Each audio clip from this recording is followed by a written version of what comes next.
Now that Trump has won the US And presidential election, what does this mean in practice? frankly, this was, I believe, the greatest political movement of all time. There's never been anything like this in this country and maybe beyond. We won't really know until he actually takes power in January, but we can look at some of his campaign statements.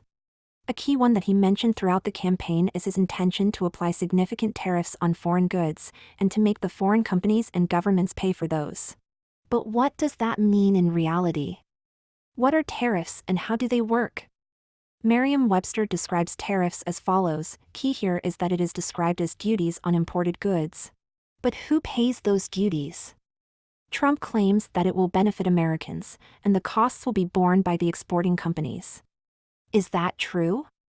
Let's take a step back and see how trades work in a high level. Joe Consumer would like to buy a new car.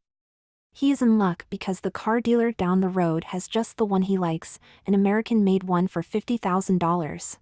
Joe pays the money and drives off in his new shiny car. 4 years later he wants to upgrade and is in the market again. The car dealer down the road still has a similar car for $50,000. But hey, there is a new dealership that sells Chinese cars with the same specifications, but they only cost $35,000. He test drives one and likes it a lot, so he saves himself the $15,000 and drives off in his new Chinese car.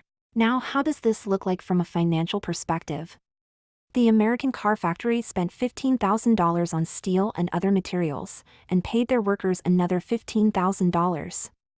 They make a profit of $10,000 on the car. The dealer bought the car from the factory for $40,000. He spends $3,000 to transport the car to his dealership and to pay his employees, so overall he makes a profit of $7,000 on the car. The Chinese manufacturer has access to cheaper steel and much cheaper labor. So the car costs them only $17,000 to build. They spend $3,000 to ship it across the globe, and add a profit of $7,000.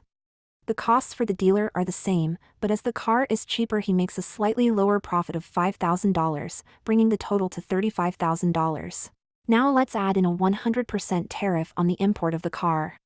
This will be levied on the manufacturing costs and the profit, which in total add $24,000 to the price of the car. The dealer still has the same costs and profit, but the Chinese car is now $59,000. The end result is that Joe Consumer is now better off buying the American car for $50K, but that means he is $15K worse off than before.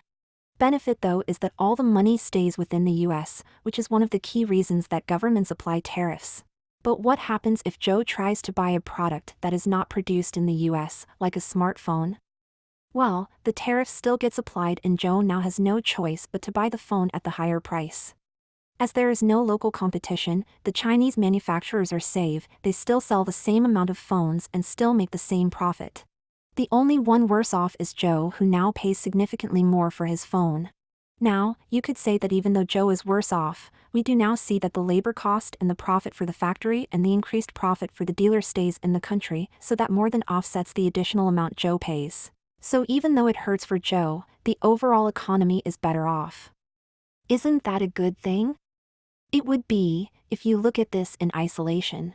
In reality, trade works in all directions. Other countries buy products from the US. And guess what those countries will do as a response to the US tariffs? They impose tariffs on US goods, which has a negative impact on the US economy, as they now export less.